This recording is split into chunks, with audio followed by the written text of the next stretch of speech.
नमस्कार दोस्तों, स्वागत है आपका आज के मुख्य समाचारों में। दोस्तों यहां पर आपको देखने को मिलेंगी सुबह से लेकर शाम तक की तमाम बड़ी खबरें, मुख्य समाचार, ब्रेकिंग न्यूज अपडेट्स के रूप में। तो दोस्तों आप सभी लोगों से रिक्वेस्ट है कि इस वीडियो को ज़्यादा से ज़्यादा लाइक और शेयर करें। तो दोस्तों सीधे चलते हैं आज की पहली बड़ी खबर की ओर। गलत चालान कट गया है तो टेंशन लेने की ज़रूरत नहीं, घर बैठे आप कैंसिल करा पाएंगे चालान। जी हाँ दोस्तों, दरअसल आप गाड़ी चलाते हैं और आपका गलत चालान कट गया है तो यह खबर आपके लिए है। देश में लॉकडाउन खत्म होने के बाद अनलॉक की प्रक्रिया शुरू हुई तो दिल्ली के ट्रैफिक पर भी पहले जैसा दबाव लौट आया। इसी दौरान दिल्ली वाले गलत चालान मिलने की शिकायत से परेशान नजर आए। दरअसल दोस्तों over speed, red light jump और स्टॉप लाइन से आगे गाड़ी न बढ़े, इसके लिए दिल्ली में जगह जगह पर डिजिटल कैमरे लगाए गए थे जो ऑटोमेटिक तरीके से नियम तोड़ने वाली गाड़ी के नंबर प्लेट रीड करके चालान जनरेट करते हैं। लेकिन ये कैमरे कई बार नंबर प्लेट को ठीक तरह से रीड नहीं कर पाते हैं,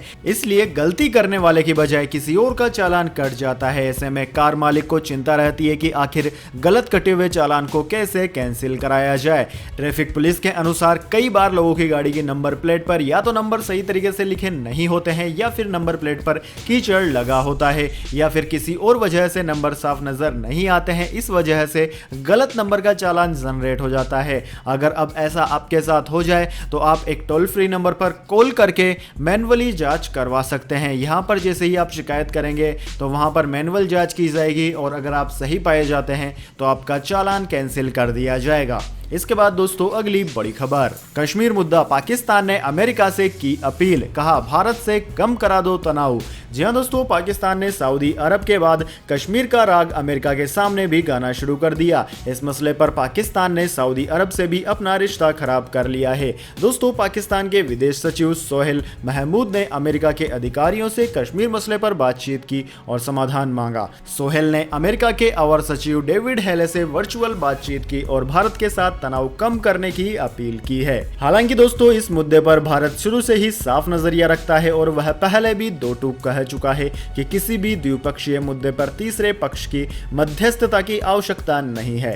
पाकिस्तान के प्रधानमंत्री इमरान खान ने भी अमेरिकी दौरे के समय कश्मीर मुद्दे पर मध्यस्थता की अपील अमेरिकी राष्ट्रपति डोनाल्ड ट्रंप से की थी। ट्रंप ने कहा था कि यदि दोनों देश चाहे तो वह मध्यस्थता करने के लिए तैयार है, लेकिन भारत ने इसे पूरी तरह से खारिज कर दिया था।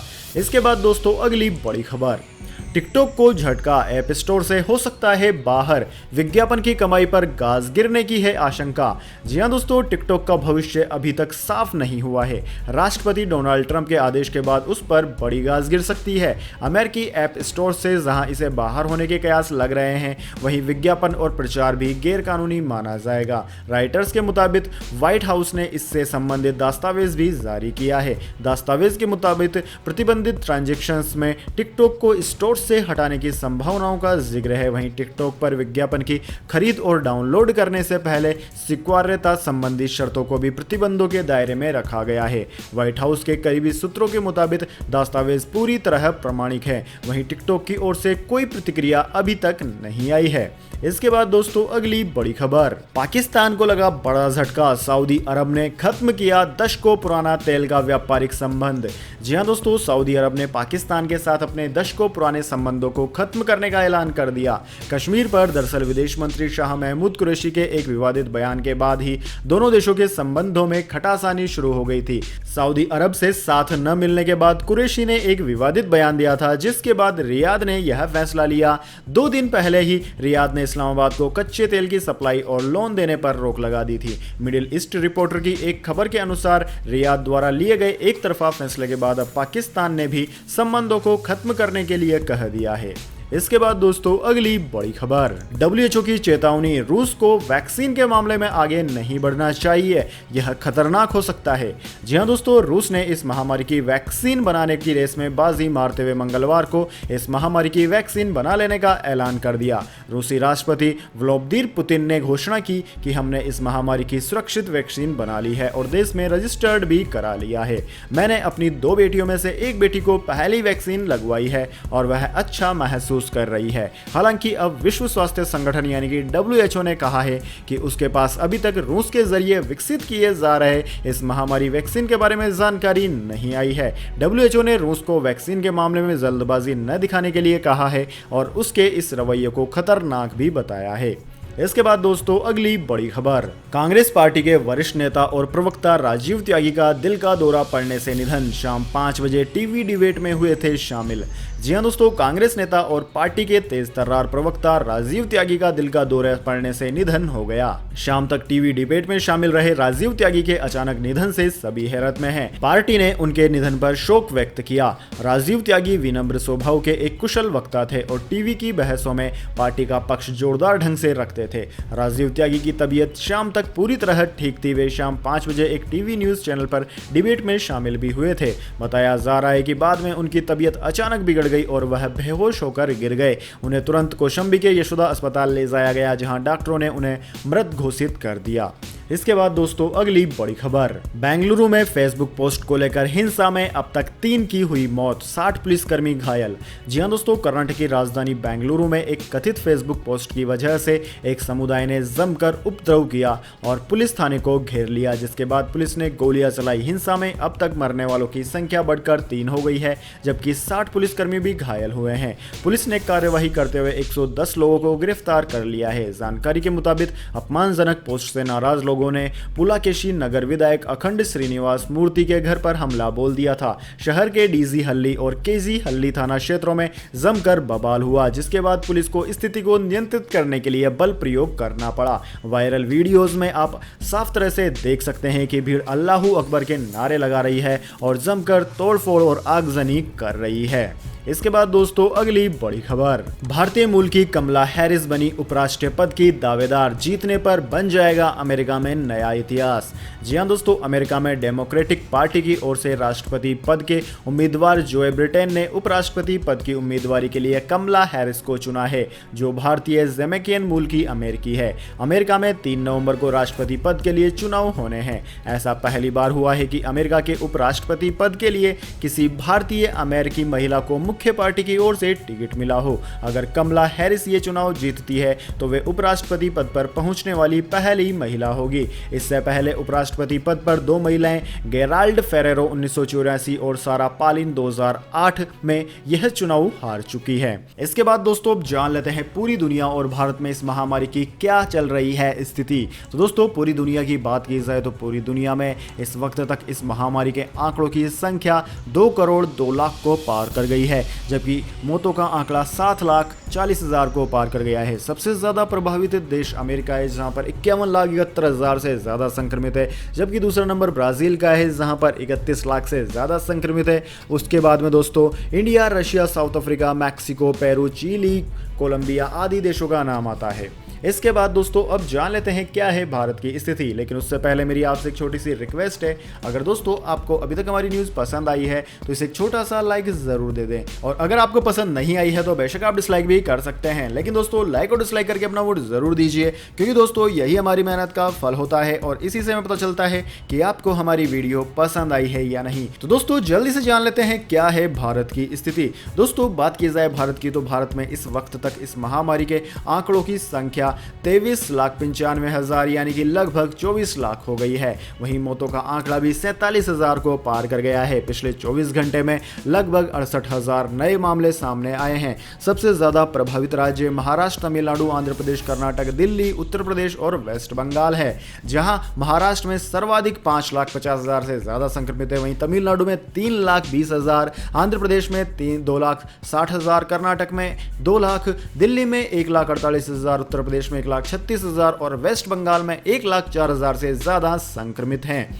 वैसे दोस्तों आप कौन से राज्य में निवास करते हैं, कमेंट करके बताइए कि आपके राज्य की क्या है स्थिति। इसके बाद दोस्तों अगली बड़ी खबर, देश को मिलेंगे 22 नए एक्सप्रेसवे, NHAI ने पूरी कर ली तैयारी। जी हां दोस्तों, देश को बहुत जल्द ही 22 नए एक्सप्रेसवे मिलने जा रहे हैं। इसके लिए NHAI करीब 4 करोड़ के SPV का गठन करेगा। इन्वेस्टर्स के लिए इंफ्रा हाईवे सेक्टर में निवेश को लेकर यह अब तक का सबसे बड़ा और सुरक्षित मौका है। दोस्तों हाईवे अथॉरिटी इंफ्रास्ट्रक्चर में फंडिंग की दिक्कतों को दूर करने के लिए SPV बना रहा है। आपकी जानकारी के लिए बता दें, बीते 4 अगस्त को जी न्यूज को बताया गया था कि हाईवे अथॉरिटी SPV बना रहा है। पहला SPV 45,000 करोड़ रुपए का मुंबई दिल्ली एक्सप्रेसवे के लिए बनाया जा चुका है। इस SPV में NHAI 5,000 करोड़ रुपए देगा और बाकी लोन लेगा। इसके बाद दोस्तों अगली बड़ी खबर, बीजेपी एमपी ने बेंगलुरु दंगों पर सीएम येदियुरप्पा को योगी मॉडल अपनाने की दी सलाह। जी हां दोस्तों, बेंगलुरु हिंसा मामले में बेंगलुरु दक्षिण से बीजेपी सांसद तेजस्वी सूर्या ने कर्नाटक के मुख्यमंत्री बीएस येदियुरप्पा को चिट्ठी लिखी है। उन्होंने सीएम से दंगाइयों पर सख्त कार्यवाही करने की मांग की। उन्होंने चिट्ठी में कहा कि यूपी में सीएम योगी ने दंगाइयों के साथ जैसा सलूक किया ठीक उसी तरह कर्नाटक सरकार भी करे। उन्होंने कहा कि दंगाइयों से ही नुकसान की वसूली की जाए। दोस्तों आपकी जानकारी के लिए बता दें, बेंगलुरु हिंसा में जांच शुरू हो चुकी है। वहीं सांसद तेजस्वी सूर्या ने ट्वीट कर कहा कि मुख्यमंत्री से मेरा निवेदन है कि वो संपत्तियों को नुकसान की भरपाई के लिए दंगाइयों की संपत्तियों को वैसे ही जब्त करे जैसे मुख्यमंत्री योगी आदित्यनाथ ने उत्तर प्रदेश में किया था। इसके बाद दोस्तों अगली बड़ी खबर, 1000 करोड़ के हवाला रैकेट का चीनी कनेक्शन, भारतीय पासपोर्ट का होता था इस्तेमाल। जी हां दोस्तों, भारत में एक ऐसे हवाला कारोबार का भांडाफोड़ हुआ है जो चीनी नागरिक चला रहे थे। ये हवाला कारोबार 1000 करोड़ से भी ज्यादा का था। लेकिन जो सबसे ज्यादा चौंकाने वाली बात सामने आई है वो है पकड़े गए चीनी नागरिक के पास से बरामद भारतीय पासपोर्ट। ये पासपोर्ट मणिपुर के पते पर बनाया गया था। हवाला कारोबार में पकड़े गए चीनी नागरिक लियो सेंग ने फर्जी नाम चार्ली के नाम से फर्जी पासपोर्ट बनवा रखा था। बाकी चीन के नागरिक देश में वीजा पर थे। हवाला कारोबार के इस गिरोह में शामिल बाकी आरोपियों को इनकम टैक्स ने पूछताछ के लिए हिरासत में ले लिया है। इनमें से कई ऐसे चीनी नागरिक हैं जो वीजा पर भारत आए थे और इस हवाला कारोबार से जुड़े थे। इसके बाद दोस्तों अगली बड़ी खबर, मौसम समाचार, जान लीजिए अगले और पिछले 24 घंटों के मौसम समाचार। दोस्तों बात करें देश में पिछले 24 घंटों के हालात की, दोस्तों बीते 24 घंटों के दौरान संपूर्ण उत्तर भारत में अच्छी बारिश देखने को मिली है। बिहार और असम में बाढ़ में थोड़ी राहत मिली है। मुंबई में भी बारिश ने थोड़ी राहत दी है। वहीं दोस्तों दिल्ली में पिछले 10 साल में सबसे कम बारिश रिकॉर्ड की गई है। बीते 24 घंटों के दौरान उप हिमालय, पश्चिम बंगाल, सिक्किम, असम, मेघालय और उत्तर प्रदेश के पूर्वी तथा मध्य हिस्सों में मध्यम से भारी बारिश हुई। वहीं बिहार, पूर्वी मध्य प्रदेश, गुजरात के साथ साथ उत्तरी कोंकण, गोवा, केरल के कुछ हिस्सों और हरियाणा में हल्की से मध्यम बारिश के साथ 1-2 स्थानों पर भारी बारिश हुई है। दोस्तों बात की जाए आगामी 24 घंटों के मौसम पूर्वानुमान की, तो अगले 24 घंटों के दौरान गुजरात, पूर्वी राजस्थान, कोंकण, गोवा, उत्तर प्रदेश, मध्य प्रदेश, उप हिमालय, पश्चिम बंगाल, सिक्किम, असम, मेघालय, आंध्र प्रदेश और तेलंगाना के कुछ हिस्सों में हल्की से मध्यम बारिश के साथ कुछ स्थानों पर भारी बारिश होने के आसार हैं। साथ ही पश्चिमी हिमालय राज्यों पंजाब, हरियाणा, दिल्ली, विदर्भ, मराठवाड़ा, बिहार, झारखंड, छत्तीसगढ़, ओडिशा के कुछ हिस्सों, अंडमान व निकोबार द्वीप समूह व पूर्वोत्तर भारत के बाकी हिस्सों, केरल और तमिलनाडु में भी कुछ स्थानों पर हल्की से मध्यम बारिश संभव है। इसके बाद दोस्तों अगली बड़ी खबर, 6000 रुपए सस्ता हो गया सोना, जान लीजिए गोल्ड और सिल्वर के ताजा भाव। जी हाँ दोस्तों, फेस्टिवल सीजन की शुरुआत हो चुकी है। ऐसे में अगर आप सोना खरीदने की सोच रहे हैं तो आपके लिए अच्छी खबर है। दोस्तों बीते कई दिनों से रिकॉर्ड बना रहा सोना पिछले 4 दिनों में 6000 रुपए टूट गया है। आज सोने और चांदी के भाव में एक बार फिर बड़ी गिरावट आई है। घरेलू बाजार में सोना आज खुलते ही 1500 रुपए टूट गया। कुछ दिन पहले सोना 56,000 रुपए की ऊंचाई पर पहुंच गया था, लेकिन आज ही गिरावट के बाद एक बार फिर 50,000 रुपए प्रति 10 ग्राम के स्तर पर सोना आ गया है। वहीं दोस्तों दूसरी ओर चांदी की बात की जाए तो चांदी 4000 रुपए प्रति किलोग्राम की गिरावट के बाद 63,000 रुपए प्रति किलोग्राम पर आ गई है। इसके बाद दोस्तों रुक करते हैं अगली बड़ी खबर का। वायुसेना ने जाह्नवी की गुंजन सक्सेना द कारगिल गर्ल पर जताई आपत्ति, सेंसर बोर्ड से की एनओसी रद्द करने की मांग। जी हाँ दोस्तों, कारगिल युद्ध में एक पायलट के तौर पर हिस्सा लेने वाली स्क्वाड्रन लीडर गुंजन सक्सेना पर बनी film Gunjan Saxena the Kargil girl को लेकर वायुसेना ने आपत्ति दर्ज कराई है। वायुसेना ने सेंसर बोर्ड को पत्र लिखकर फिल्म को दी गई एनओसी रद्द करने की मांग की है। जानकारी के मुताबिक वायुसेना ने पत्र लिखकर सेंसर बोर्ड से फिल्म को लेकर आपत्ति जताई है। पत्र में लिखा गया है कि फिल्म में वायुसेना का नेगेटिव चित्रण किया गया है, जबकि फिल्म निर्माता ने वादा किया था कि इसके जरिए युवाओं को वायुसेना में शामिल होने की प्रेरणा मिलेगी। दोस्तों आपकी जानकारी के लिए बता दें, स्क्वाड्रन लीडर गुंजन सक्सेना उन चंद महिला पायलट्स में से एक थी जो बतौर हेलीकॉप्टर पायलट वायुसेना में शामिल हुई थी। कारगिल युद्ध के दौरान वे चीता लाइट ट्रांसपोर्ट हेलीकॉप्टर फ्लाई करती थी और युद्ध मैदान में सैनिकों के लिए राशन और दूसरा सामान सप्लाई करती थी। इसके अलावा वे कॉम्बैट जोन से घायल सैनिकों को निकालकर अस्पताल पहुंचाने का भी काम करती थी।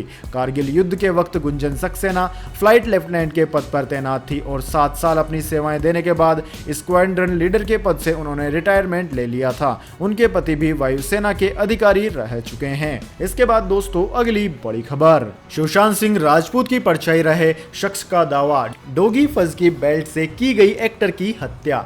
जी हां दोस्तों, दिवंगत अभिनेता सुशांत सिंह राजपूत के असिस्टेंट बॉय रहे अंकित आचार्य ने कई चौंकाने वाले खुलासे किए हैं। अंकित का दावा है कि सुशांत ने आत्महत्या नहीं की बल्कि उनकी हत्या हुई है। दोस्तों आपकी जानकारी के लिए बता दें, अंकित आचार्य ने सुशांत के साथ 3 साल तक काम किया। बीते साल जुलाई में उन्हें नौकरी से निकाल दिया गया था।